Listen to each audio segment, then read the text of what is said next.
Title जो winner नहीं हो पाया है बट फिर भी मणिपुर से है तो हम आपको इज्जत करते हैं। उसके साथ आज लेकर आया है another song with the fashion. आजकल फैशन बहुत चल रहा है तो फैशन के रिलेटेड और एक गाना लेकर आया है, वो भी किसका, none other than the singer of Manipur का गाया हुआ एक गाना है द पावर ऑफ अट्रैक्शन। तो फैशन शो से आया बाहर और क्या क्या होगा तो आगे हम गाना के लेकर सुनेंगे और गाना के साथ आपको मतलब भी समझाएंगे। ये गाना उस टाइम पे 90s में एकदम धूम बचाया हुआ था।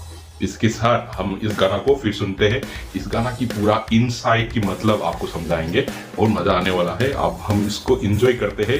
चलो ज्यादा टाइम वेस्ट ना किए हुए हम लोग गाना को सुनते हैं। गाना को सुनते सुनते आपके साथ बहुत सारे बातें करेंगे और इसके साथ गाना को सुनते हैं। तो दूसरे को डिस्टर्ब ना किए हुए हम लोग हेडफोन को ऊपर कट कर लेते हैं और गाना को सुनते हैं। डिस्क्लेमर, आपको ओरिजिनल गाना सुनना है तो ओरिजिनल गाना का लिंक मैंने डिस्क्रिप्शन में नीचे दिया हुआ है।